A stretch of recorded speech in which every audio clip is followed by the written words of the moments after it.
অবশ্যই। সুতরাং আমরা সহজেই 2 মিনিটের মধ্যে আজকে মদ্যক শিখে ফেলবো ইনশাআল্লাহ। মদ্যক নির্ণয় করার জন্য আমাদের সামনে একটা হবে, সেখানে থাকবে শ্রেণীব্যাপ্তিক গণসংখ্যা এবং ক্রমযোজিত গণসংখ্যা।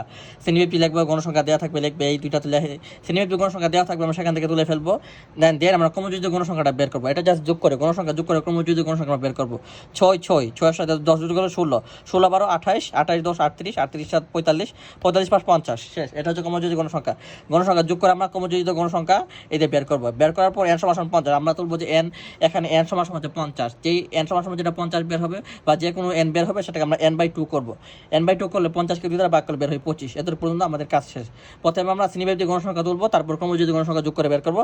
দেন n/2 50/2 বা 50/2 করবো, বের হবে 25। তারপর আমরা দ্বিতীয় কাজে চলে যাব। এখানে আমরা বের করবো যে 25তম পদটি হচ্ছে আমাদের মধ্যক শ্রেণী। 25তম পদটি হচ্ছে আমরা ক্রমযোজিত গণসংখ্যার মধ্যে 25 আমরা বের করবো। কোন সংখ্যাটার মধ্যে 25 রয়েছে? 6 এর মধ্যে অবশ্যই 25 নাই। 1 থেকে 6 এর মধ্যে আমরা 25 নাই। 6 থেকে 16 পর্যন্ত আমাদের 25 নেই। 16 থেকে 28 পর্যন্ত 25 আছে। 28-এর মধ্যে 25 আসছে, কিন্তু 16-এর মধ্যে কিন্তু 25 নাই। 28-এর মধ্যে 25 আছে, তাই আমরা এই শ্রেণীকে মধ্যক শ্রেণী হিসেবে গণ্য করব। এই মধ্যক শ্রেণী হচ্ছে 57 থেকে 61। 57 থেকে 61। সুতরাং আমরা 25তম পদ পেলাম 57 থেকে 61 শ্রেণীতে বিদ্যমান। মধ্যক শ্রেণী হলো 57 থেকে 61। মধ্যক বের করব। মধ্যকের সূত্র হচ্ছে L + n/2 - fc × h/fm। L + n/2 - fc × h/fm। L হচ্ছে মধ্যক শ্রেণীর নিম্ন সংখ্যা। এই যে মধ্যক শ্রেণীর নিম্ন সংখ্যা হচ্ছে L। দেন n হচ্ছে গণসংখ্যা। জাস্ট একদম সহজ, আমাদের গণসংখ্যা হচ্ছে এখানে n হচ্ছে আমাদের গণসংখ্যা শেষ। L তুলব। fc হচ্ছে মধ্যক শ্রেণীর পূর্ববর্তী শ্রেণীর যোজিত সংখ্যা।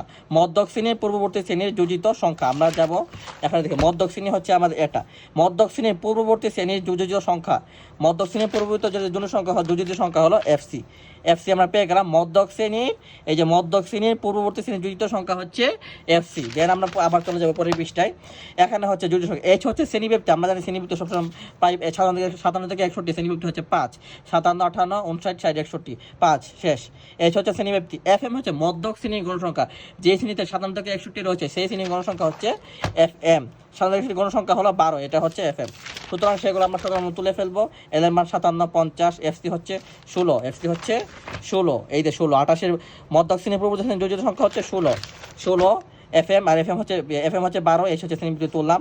57 25 থেকে 16 ভাগ দিলাম 9 গুণ 5 ভাগ 12। আমরা আগে গুণের কাজ করবো, তারপর যোগের কাজ। 9 গুণ 5 ভাগ 12 দিব, বের হয়ে যাবে 3.75। তার সাথে 57 যোগ করবো 60.75। এটা হচ্ছে মধ্যক শ্রেণী।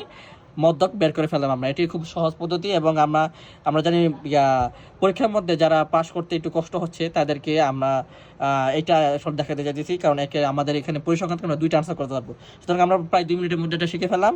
বাইরের মধ্যে প্র্যাকটিস করবো ইনশাআল্লাহ।